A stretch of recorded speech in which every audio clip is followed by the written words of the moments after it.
The spark, I believe, that created this commission was the murder of George Floyd back in the summer of 2020, and the shooting of Bernardo Palacios Carvajal. Those two incidents, I believe, caused Mayor Mendenhall to recognize a problem existed and to create this commission to determine how to best resolve this problem and to determine if it's even an issue in the Salt Lake City Police Department.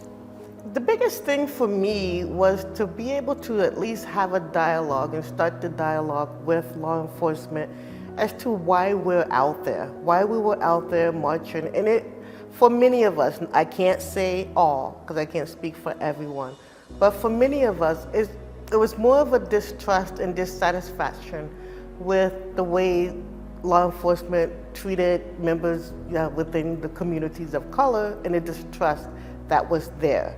I would say the need for the Salt Lake City Racial Equity and Policing Commission is critical in preserving a mutual collective understanding and agreement of a social contract between the constituents of this city and those who are elected to serve it, protect it. The goal was to ensure that every community in Salt Lake City who is impacted by police involvement was represented.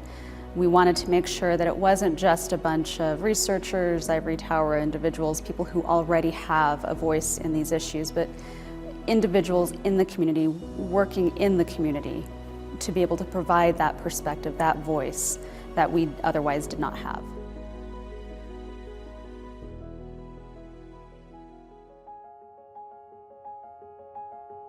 The Youth Subcommittee essentially was a collective group of young individuals ranging from high school students to university students and those who have recently graduated.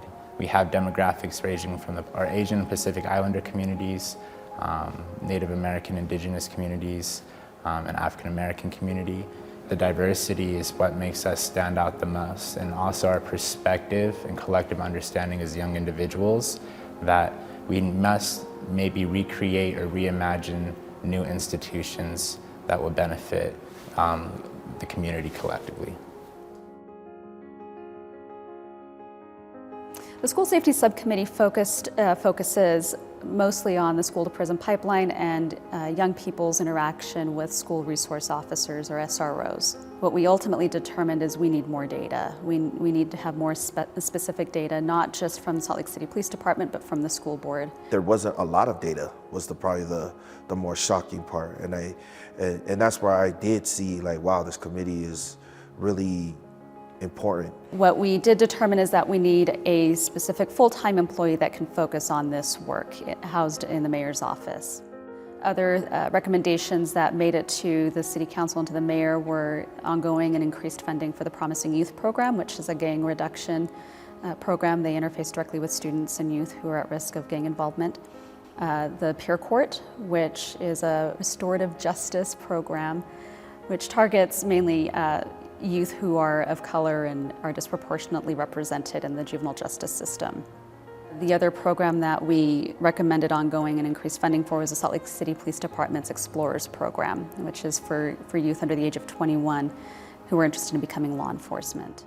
I was a Salt Lake City Police Department Explorer, which is their junior officer program, for 2 years in high school. And this was after the Trayvon Martin incident, in which I became aware of the highlights of police and minority critical involved interactions, and not really finding an understanding from a young person of color's perspective as to why we should have to live in fear. And I took it on my own action to go into that department as a young person of color, and was actually surrounded by a large group of other young people of color who were interested in learning about the SLCPD's culture, programs, and how officers did their job.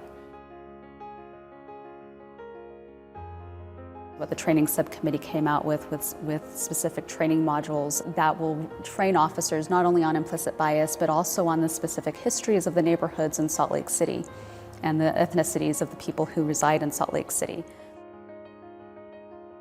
One of the things that was really important to me is that we take a look at the field training officers, and there was a lack of diversity with our FTOs, and not saying that the ones there weren't great, but sometimes in a community, you have to look like me, you have to speak for me, there has to be that perspective and that understanding.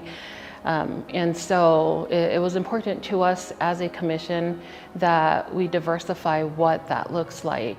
With that information, my hope is that some of these negative interactions will no longer be negative interactions, but we'll train those officers to understand why an individual they're speaking with is acting the way they are, that it's not a suspicious sort of action, it's part of their culture, and it's part of the history between that culture and that ethnicity with law enforcement.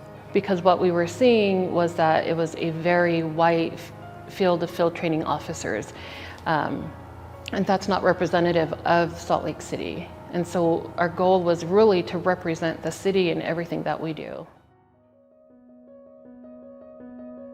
A lot of what we were hearing from the community is that they haven't been heard for years, and they haven't felt seen ever.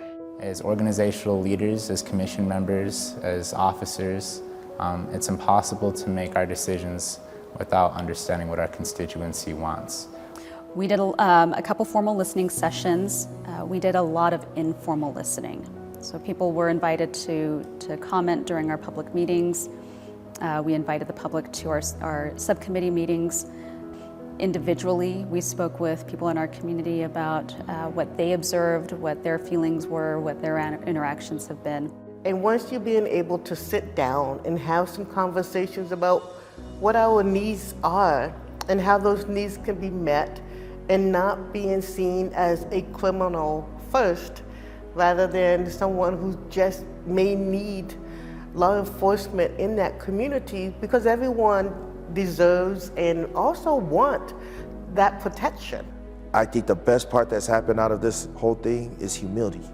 I think everybody, including the commission members, including the public, law enforcement, the mayor, everybody had to take a step back. As I look at the year to come and the next year on this commission, I'm excited to see what we can do with not just the information we have now, but I look forward to learning from what we did and seeing how we can be even more effective and how we can connect even more with our community. It's going to take some time to rebuild that trust. And it's going to take more than one administration. It's going to take more than one person to be able to build that trust. And that's where we're at. It's going to take some time. The community can become more involved in many ways. We have our Facebook page, of course. Our email addresses, I believe, are public on the Salt Lake City website. You're absolutely welcome to come to any of our meetings. I don't think you have to be part of this commission to really get things done or be part of the city council. I do think your involvement in any one of those meetings, whether it's the city council meetings or commissioner meetings, is going to get your voice heard. And so that's how the public can be reassured, is be involved in those meetings. We're them. That's one of the biggest things that I've said.